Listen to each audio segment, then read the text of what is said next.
India is yet to have 70% of its assets, buildings, are yet to be built. And that's a huge opportunity, right, in terms of how much is yet to come. And traditionally, it's been fairly frugal in terms of how it uses energy. The people tend to be kind of conscious of it and use less energy and things like that. But that's changing rapidly, right? With that stock coming through, India is getting more urbanized, more affluent, and more, and more young people are living separately and having apartments. So there's a huge demand for housing, particularly in these markets. And that's having a rebound effect in the sense that as cities get more congested, they create more demand for air conditioning, and air conditioning is rising at 20% year on year in India. Okay, so this is going to cause a huge impact if you look at the global scenario of climate change. Right, if India meets at 70% of the new housing demand and lives with their kind of inefficient homes and locks in inefficiencies, then globally we have a problem, not just nationally, right? So we have to find a solution that works for all of them. I mean, that's on one side. But if you look at it from a person's point of view, rather than just the global perspective of doing good, from an individual perspective, you've just got yourself a house, right? And you find that there's no electricity half the time, or the water doesn't come through. A lot of cities only have 2 or 3 hours of municipal water. A lot of times you have to pay extra to get tankers, trucks bringing in water into your apartments, and that costs a lot as well, and so on, right? So there is a really a immediate problem of resources not being there to have a comfortable quality of life, essentially, right?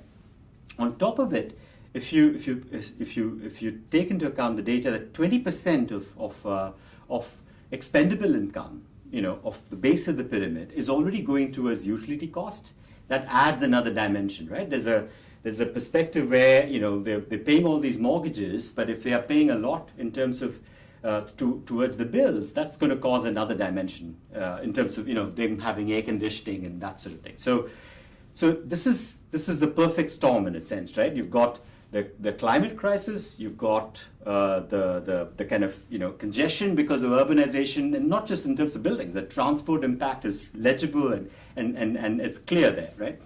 On top of it, you've got the resource crunch, and then you've got the kind of affordability crunch, right? So this is why it makes it so important. What Edge brings to this is a clear way to know what technologies work.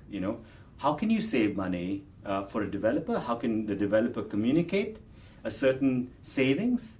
And that way the home buyer knows that an Edge certified project in a clear way has got better value. I'm going to have less maintenance costs, less operating cost in terms of electricity, water, and finally probably even have a more comfortable home to live in, right? And that's important from that perspective. And that money could then be used for other things like education or health or whatever else that they may wish to use that for. From a government perspective, there needs to be a way to scale things. As I mentioned earlier, the housing market, there's no energy efficiency standard essentially from the government. So it has to be self-regulated. In India, what is really fascinating compared to some of the other countries is that it's very private sector, very market-driven, right? So Edge provides the perfect balance of bringing in the kind of label that suits the private sector really well, because it's going to be a voluntary system where they can get an edge over the other, no puns intended there, and then they can communicate the value of this project, being energy efficient, water efficient, material efficient, and therefore get an advantage in some way, and that could drive the market. Now, if you look at our own investments, IFC has made investments in Tata Housing, and that's doing significant number of homes. Value Budget Housing, that's doing 2,000 homes a year, EDGE certified. Shapurji. So there are quite a few of our own investments that we are trying to push towards going resource efficient. Plus, we're funding the financial sector, working with Reserve Bank, the National Housing Bank there, and also working directly with a private sector bank, Punjab National Bank, to offer green products in the market, the green financing for developers.